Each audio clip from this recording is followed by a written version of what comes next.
नमस्कार. आजच्या व्हिडिओमध्ये तुमचं सर्वांचं स्वागत आहे. गेल्या 2 दिवसापासून जर तुम्ही न्यूज चॅनल आणि सोशल मीडियावरती पाहत असाल ना, तर पेट्रोल पंपच्या बाहेर रांगाच्या रांगा लागलेल्या आहेत. म्हणजे 1-1 किलोमीटरपर्यंत रांगा गेलेल्या आहेत आणि पेट्रोल लोकांना असं वाटतं की मिळतच नाही आहे, म्हणून ह्या रांगा आहेत. आणि सोशल मीडियामुळे जास्त लोक पॅनिक झालेत आणि रांगाच्या रांगा लागलेल्या आहेत पेट्रोल घेण्यासाठी. म्हणजे जेवढं मिळतं आहे तेवढं घ्यायचं, परत एकदा जायचं, परत लाईन लावायची आणि जो साठा करून ठेवता येईल घरामध्ये किंवा कॅनमध्ये जमा करून ठेवता येईल तशा प्रकारे लोक पेट्रोल जमा करून ठेवत आहेत. कारण की येणाऱ्या काळामध्ये जर पेट्रोल महाग झालं किंवा मिळेनासं झालं तर काय करायचं, म्हणून ह्या सगळ्या गोष्टी लोक करत आहेत. आणि या सगळ्यामधून तुम्ही जर पाहत असाल तर सोशल मीडियाचा इम्पॅक्ट सगळ्यात जास्त आहे. आणि यामुळे पेट्रोलच्या रील्स ज्या आहेत त्या सोशल मीडियावरती व्हायरल होताना दिसत आहेत. आणि त्याच रील्सबरोबर अजून काही रील्स व्हायरल होतात आहेत. त्यामध्ये आहे हॉटेलच्या रील्स आणि हॉलच्या रील्स. म्हणजे नवरी रडताना दिसते की आता उद्या माझं लग्न आहे, परवा माझं लग्न आहे आणि एवढ्या पाहुण्यांना आम्ही बोलवलं आहे आणि जेवणासाठी आता सोय काय करायची, कारण की सिलेंडर मिळत नाही आहेत. आणि जे हॉलवाले आहेत ते सुद्धा डायरेक्टली सांगतात आहेत की आम्ही तुम्हाला तुमचा रिफंड करतो, पण आमच्याकडे सिलेंडर अवेलेबल नाही आहेत. तुम्ही जर तसंच लग्न करणार असाल एखादा छोटासा मेन्यूवरती तर आम्ही तयार आहोत. पण हे सगळे रील्स आपण जेव्हा पाहतो ना, त्यावेळेस बाकीचे लोकसुद्धा पॅनिक झालेत की आता येणाऱ्या काळामध्ये म्हणजे पुढच्या महिन्यामध्ये, त्याच्या पुढच्या महिन्यामध्ये ज्यांची लग्न आहेत ते लोकांचा विचार पडला की काय करायचं.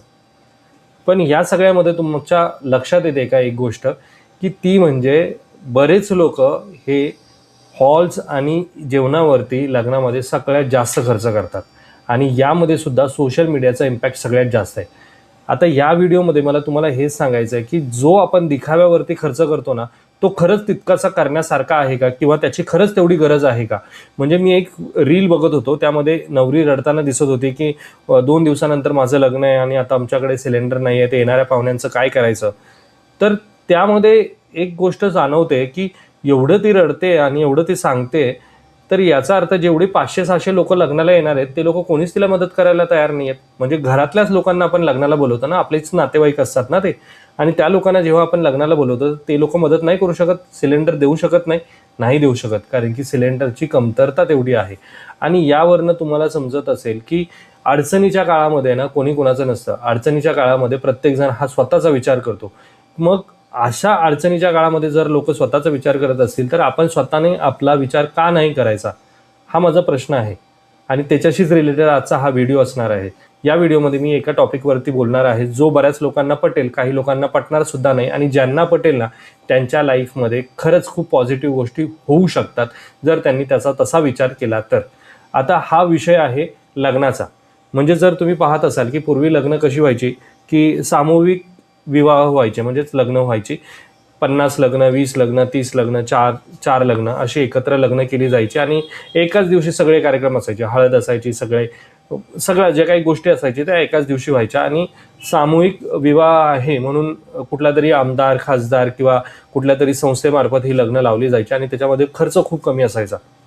आणि तुमच्यापैकी बऱ्याच लोकांचे जे पॅरेंट्स आहेत ना, त्यांची लग्न ही अशीच झाली असतील एकदम साध्या पद्धतीमध्ये. पण आता हल्ली काय झालंय, सोशल मीडियामध्ये आपण पाहतो हळद होते, त्याच्यानंतर पत्रिका दाखवल्या जातात, पत्रिकांचं ते शूट होतं, प्री वेडिंग शूट होतं, त्याच्यानंतर जो केळवणाचा कार्यक्रम असतो तो होतो, त्याच्यानंतर हळद होते, मेहंदीचा कार्यक्रम होतो, संगीत होतं, त्याच्यानंतर लग्न होतं, लग्नामध्ये इतर जो तामझाम असतो तो होतो, नवरी डोलीमधून येते किंवा बुलेटवरती येते, ह्या सगळ्या गोष्टी. त्याच्यानंतर सुद्धा डान्स होतात, त्याच्यानंतर 7 फेरेमध्ये सुद्धा 7 प्रकारच्या रांगोळ्या काढल्या जातात. म्हणजे जे सप्तपदी म्हणतो ते रांगोळीने किंवा फुलांनी सप्तपदी काढली जाते आणि इतर जो काही आहे ना तो सगळा तामझाम याच्यामध्ये केला जातो. आता यामध्ये ना जवळपास नाही म्हटलं तरी ना, म्हणजे एकदम मुंबईसारख्या किंवा पुण्यासारख्या ठिकाणी जर बघितलं तर 500-600 लोकांचं लग्न म्हणजे पाहुणे असतील आणि हॉलमध्ये आपण बुक करतोय आणि एवढा सगळा तामझाम करतोय तर आरामशीर 8 ते 9 लाख रुपये, 10 लाख रुपये खर्च येतो. आता हा एवढा जो काही खर्च करतो आपण, हा कशासाठी करतो, तर फक्त आणि फक्त लोकांचा कौतुक ऐकण्यासाठी.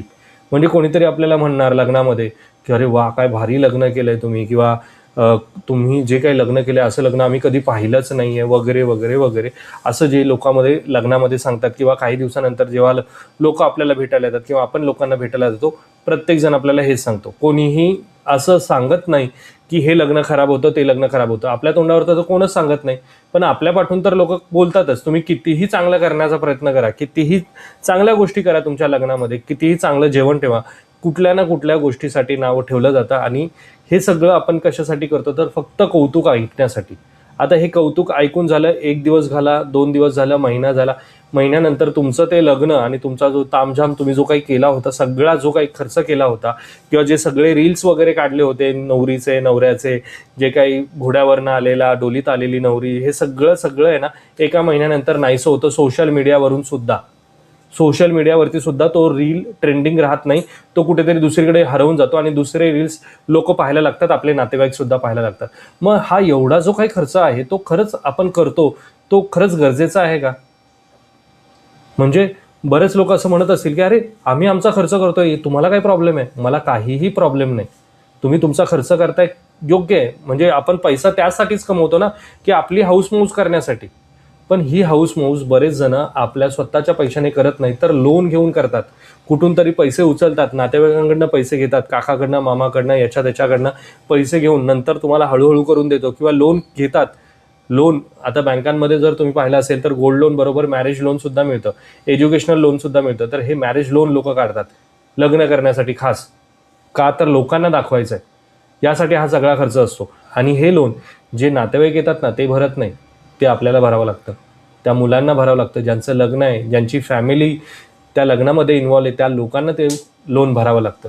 मग हे सगळे गोष्ट कशासाठी करायची? फक्त आणि फक्त कौतुक ऐकण्यासाठी का? तर नाही. हेच खरं गरजेचं आहे की हे थांबायला हवं. आणि जर हे थांबलं नाही ना, तर पुढे आपली जी पिढी आहे ना, ती अजून खाईत लोटली जाईल. हे सोशल मीडिया वगैरे वगैरे हे सगळं आहे ना, एक एक एक प्रकारे जाल आहे. आपण त्याच्यामध्ये फसायला हवं की फक्त एंटरटेन करायला हवं, स्वतःचं एंटरटेन करून घ्यायला हवं, हे आपण आपल्याला ठरवायचं आहे. लोक हे करतायत, लोक ते करतायत, लोक ते करतायत म्हणून आपण करत जायचं आणि त्याच्यामध्ये अडकत जायचं, हे मला तरी वाटत नाही कुठेही शहाणपणाचं आहे. आता हे सगळं मी तुम्हाला का सांगतोय, ते याच्यासाठीच की तुम्ही खूप सारे पैसे ह्या लग्नामध्ये वाचवू शकतात. ते कसं, ते मी तुम्हाला सांगतो. तुम्ही अगदी विचार करा की तुम्हाला जर लोकांना बोलवायचं आहे, अगदी जवळच्या लोकांना बोलवायचं आहे, जर तुम्ही काउंट करायला गेलात ना, तर फक्त 50 ते 100 लोक तुमची निघतील, त्याच्या व्यतिरिक्त जास्त नंबर निघणार नाही. पण आपण काय करतो, नात्यातलं नातं, अरे हा त्याला द्यायला पाहिजे, त्यांच्या बाजूच्याला द्यायला पाहिजे, आणि सगळ्यांना आपण पत्रिका देतो आणि जबरदस्ती बोलवलं जातं. आणि लोकांना काय, लग्नाला यायचं असतं, 1 दिवसाचा आराम असतो, जेवणाला आराम असतो, म्हणून बायकाही सांगतात की चला आज लग्न आहे आणि मोठं लग्न आहे तर चांगलं जेवण असणार आहे, चला जाऊयात. लोक येतात. पण हेच जर फक्त 100 लोकांमध्ये मर्यादित केले तर तुमचे खूप सारे पैसे वाचतील. आणि हे वाचलेले पैसे तुम्ही कुठेही गुंतवू नका. मी म्युच्युअल फंड सांगतोय म्हणून तुम्ही म्युच्युअल फंडशी रिलेटेड त्याला कन्सिडर अजिबात करू नका. तर हे वाचलेले पैसे तुम्ही काय करा, तर ज्या मुलाबरोबर तुमच्या मुलीचं लग्न झालंय, त्याने त्याचं घर घेण्यासाठी होम लोन घेतलं असेल, ते होम लोन फेडण्यासाठी त्याला द्या. म्हणजे त्याचा EMI कमी होईल त्यामुळे.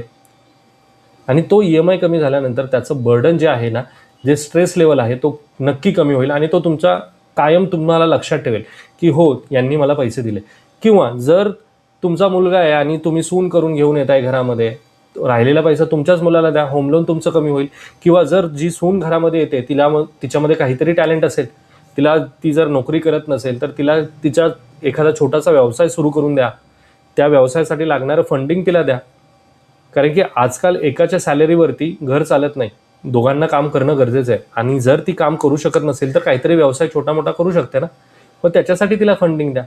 आपल्या मुलांची, आपल्या बायकोची काही स्वप्न राहिली आहेत, जी अधुरी राहिली आहेत, जी त्यांना करता आली नाहीत, का तर पैसे नाहीत म्हणून, ते पैसे त्यांना द्या. त्यांची जी काही स्वप्न आहेत ती त्यांना पूर्ण करू द्या. उगाच लोकांसाठी आणि स्वतःच्या मोठेपणासाठी हा पैसा खर्च करू नका. आपल्या लोकांसाठी खर्च करा. माझं ते म्हणणं आहे की लोकांसाठी नाही तर आपल्या लोकांसाठी तो पैसा खर्च करा आणि नक्कीच त्या पैशाचा योग्य सदुपयोग तिथे होईल. आणि हे सगळं जरी नसेल ना, तरी सुद्धा ते पैसे, जे काही जमा झालेले पैसे आहेत, त्यांना नको आहे. मुलगा म्हणाला मला नको आहे, मुलगी म्हणाली मला नको आहे, आम्हाला कुठलाही व्यवसाय करायचा नाही, किंवा आमचं लाईफ स्टेबल आहे, आम्हाला कुठलेही तुमच्या पैशांची गरज नाही, ते पैसे जे काही उरले असतील, लग्नामधून वाचले असतील, ते पैसे तुमच्याकडे ठेवा. तर ठेवा ना तुमच्याकडे. तुम्ही ते पैसे, तुम्हाला सुद्धा नको असतील तर ते पैसे तुम्ही त्यांच्या नावाने FD करा, म्युच्युअल फंडमध्ये इन्व्हेस्ट करा, त्यांच्या नावाने गोल्ड घ्या आणि जेव्हा त्यांना गरज असेल तेव्हा त्यांना परत करा. पैसा कुठेही कधी वाया जाणार नाही, पण जर तो वाया घालवायचाच ठरवला असेल तर तो नक्कीच वाया जाणार. त्यासाठी दिखाव्यावरती लक्ष न केंद्रित करता आपल्याला जे आपलं पर्सनल लाईफ, जेवढं प्रायव्हसी ठेवता येईल तेवढं ठेवण्याचा प्रयत्न करा आणि त्याच्यातनं जेवढे पैसे वाचवता येतील तेवढे वाचवण्याचा प्रयत्न करा. सोशल मीडियापासून जेवढं दूर राहता येतील तेवढं दूर राहण्याचा प्रयत्न करा. म्हणजे अगदी सोशल मीडियावरती हे झालंय ना की प्रत्येक गोष्ट ट्रेंडिंग झाली. प्रत्येक गोष्ट जे आपण तरी बघतो मग आपल्याला वाटतं अरे आपण पण हे करायला हवं. म्हणजे मुलांचे केस कापण्यापासूनचे रील्स आपण सोशल मीडियावरती पाहतो. ते रील्स पाहून नंतर आपल्याला वाटतं की अरे आपण आपल्या मुलीचे पण तसे केस कापून घ्यायला हवेत. किंवा मग आपण काहीतरी लग्नाचे रील्स पाहतो किंवा काहीतरी कुठेतरी ते फिरायला जातात त्याचे रील्स पाहतो आणि मग आपल्याला वाटतं अरे आपण पण फिरायला जायला हवं. मग आपण कुठून तरी लोन काढणार, कुठून तरी कर्ज काढणार आणि मग आपण एक फॅमिली ट्रिप अरेंज करणार, तिकडे जाणार, मजा करणार. पण एका दिवसाची मजा होते आणि पुढचं पूर्ण वर्ष किंवा 2 वर्ष ते लोन फेडण्यामध्ये जातं. आणि आज अशी कंडिशन आहे की प्रत्येक माणसाच्या नावावरती कुठला ना कुठला EMI चालू आहे. आणि जर तुम्ही एकदा EMIच्या या जंजालामध्ये अडकलात ना तर परत लवकर बाहेर निघणं किंवा सुटणं अशक्य होऊन जातं. तेच मला तुम्हाला या व्हिडिओच्या माध्यमातून सांगायचं आहे की दिखाव्यावरती पैसा खर्च न करता तो पैसा कसा सेव्ह करता येईल आणि कसे ते वाढवता येतील याच्यावरती लक्ष केंद्रित करा. तरच लाईफमध्ये पुढे काहीतरी तुम्ही करू शकता, अचीव्ह करू शकता. कारण की अडचणीच्या वेळेस हेच पैसे तुम्हाला उपयोगी पडणारे आहेत. हेच होतं मित्रांनो आजच्या या व्हिडिओमध्ये. आजचा जर हा व्हिडिओ तुम्हाला रिलेट होत असेल किंवा तुम्हाला आवडला असेल तर व्हिडिओला लाईक करा. चॅनलवरती जर तुम्ही नवीन असाल तर चॅनलला सबस्क्राईब करा. भेटूयात मित्रांनो अशाच एका इन्फॉर्मेटिव्ह व्हिडिओमध्ये. तोपर्यंत बाय बाय.